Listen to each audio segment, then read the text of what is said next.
Lysanthir Beastbane, I think I said that right, is our latest fusion in Raid Shadow Legends. And I wanted to talk about this champion, the perks, the upsides, where you're going to use this champion, but also, is it worth doing this fusion? Because fusions are a lot of work. We have to get 4 of these guys using the Marooned. We gotta get 4 of these guys, then we gotta get them up to 5-star, 50 ascended, and then we fuse them in to get Lysanthir Beastbane. So it's a lot of work. So is Lysanthir worth it? That's what we're gonna talk about today. But before we do, guys, you don't have to put in all this work to get a legendary for free. You can start your account with a free legendary, some awesome epics. Let me tell you how. Log out of your Polarium Play on your PC, or if you've never had Raid installed on your phone, go ahead and install using the link in the description. After clicking the link in the description, use a brand new email to register for Polarium Play. Then go ahead and launch Raid, complete the tutorial as normal, and then go to your inbox and claim your first champion. Here we go, guys. You'll find Elderil in your inbox, and as you level up 10, 20, 30, you'll find some amazing epic champions like Ugo and Rector Giraffe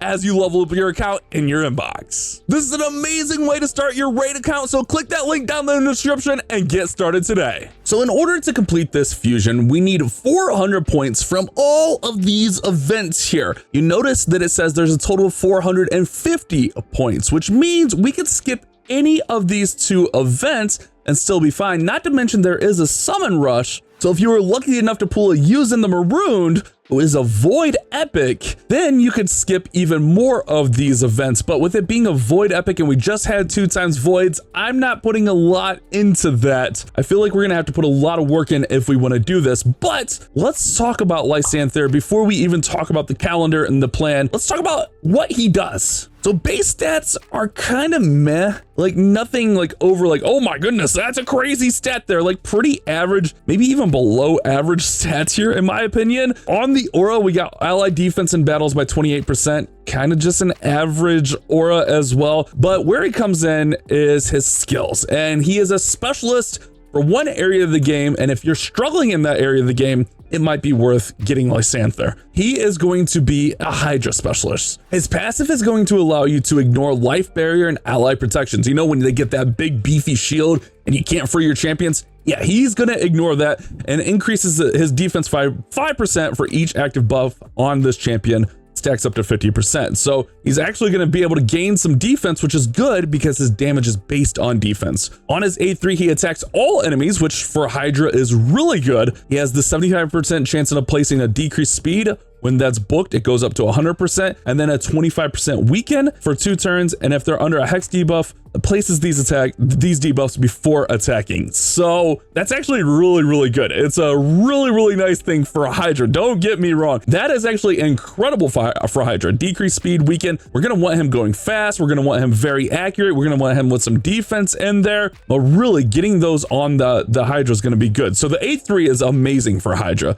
The A2 attacks one enemy 2 times, 20% chance of repeating the attack. When this champion counterattacks or teams up with the allies, we'll use this skill instead of the default skill, and damage inflicted with the skills increased by 10% each time an ally is devoured. So up to 50%. So he's actually going to pair really well with like a Lady Mikage. If you're running Lady Mikage on your Hydra team, he's going to use this skill instead of his default skill. So this kind of makes him really, really useful, and especially in those team up, like kind of blender type teams, which are kind of really relevant right now, especially in dungeon content and like boss content. I think that's a really nice thing to have. On his A1, he does have the Hex with increased crit damage on himself for 2 turns. So really, like, he's got some nice skills here, but he is built specifically to counter the Hydra. He is a Hydra champion. So if you need help with Hydra, he's going to be your guy. And honestly, I don't think it's a bad thing. Like I'm really borderline on this champion. Like, I really want to do this fusion, but man, fusions are so, I don't even want to say expensive, but they're so time inclusive as well. Like you have to have tons of energy. You have to just be able to do all the events. You have to not miss but 2 of the events. We already got champion training going on. We got dungeon divers coming, which dungeon divers take forever to run, but we have that with spider tournament going on right now, and then we'll have other tournaments coming, which we'll take a look at the calendar here momentarily. But for me on my Hydra teams, I think I'm going to pass just because I'm kind of content with my Hydra damage. My main Hydra team is doing 323, which is, in my opinion, pretty good. It's, I mean, 4th in our clan here, probably 5th. We have a few people not as active as they used to be, but I mean, it's pretty solid damage. On Brutal, like, I just threw together this team and we're 70 to 100 million, depending on how it goes. I could have probably reran that and got that closer to 100 million. And then Hard, I just throw together some teams. So I feel like I don't even really need this champion.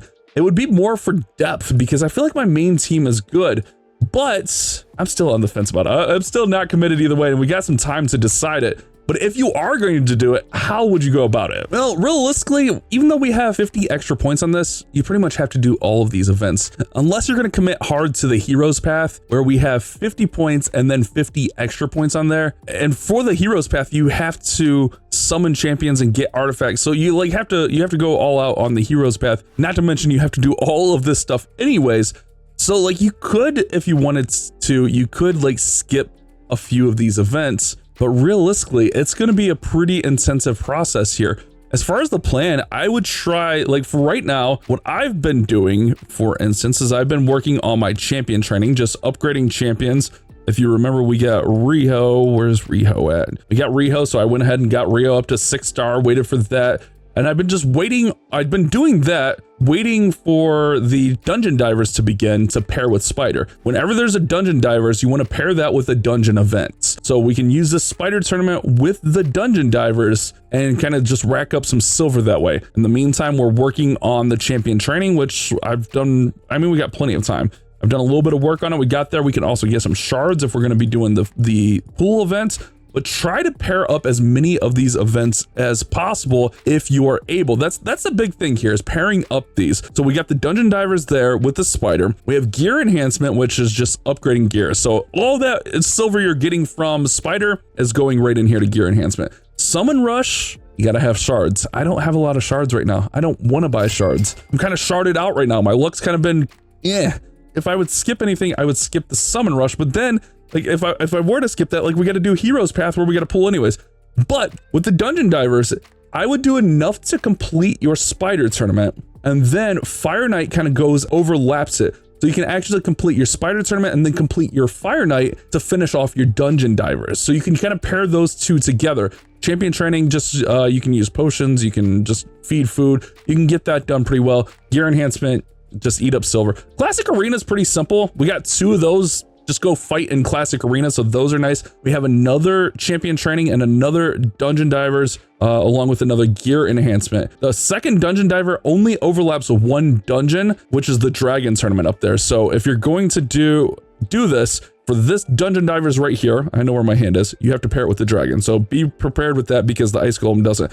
Notice like right here, this overlap right here, you can kind of get 3 events done all in one here. I'm sure the editor would just edit that stuff and I don't need to drag my head over, but that's what we're doing here. Then we have a 3rd gear enhancement, and this is like what's kind of turned me off of this. We don't have 2 summon events, which is nice, but we have 3 gear enhancements. It's so silver heavy, and I just don't have a ton of silver on my account. So if you're gonna do this, I'd recommend pairing up as many of these events as possible. Mostly those first 3 that I talked about, and then the dungeon divers with that 2nd dragon tournament. But you're gonna have to run the hell out of Spider to get enough silver. I only have 14 million silver. It's probably not gonna be enough. So for me, I think I'm gonna pass, man. I think I'm gonna pass on this fusion. I don't really want to. I love doing fusions because it gives me something to do. But at the same time, I've been having a blast on the free-to-play account. So I think I'm just gonna focus my efforts there and make sure I'm not missing any energy there. Using the Marooned, maybe we do complete a couple events and get one of these guys, but is he even worthwhile? He's kind of meh. Like if you're like earlier in the game, he might be decent, but he's kind of meh. Whenever this champion heals himself, using a skill also heals allies, 20% surplus heal, removes a random debuff from all allies, heals all allies. So he's kind of like a little support champion in here. He's not bad, don't get me wrong. He's just not anything amazing. Like, oh my god, I gotta have him, especially for him being a void. It might be worth like trying to just get one of these just to have like in the inventory in case he becomes useful. But for me, I think I'm gonna pass on the fusion. It hurts me to say this, guys. It really does. I want to do the fusion, but I think I'm going to pass just because 3 silver events, summoning It sounds expensive, man. Not to mention, I don't have any extra energy right now. I just don't want to invest in this one. I'm happy with how my Hydra teams are doing. I can get the top key on the top 3 bosses, so I'm happy with it. I don't need a Hydra specialist. I'm going to pass.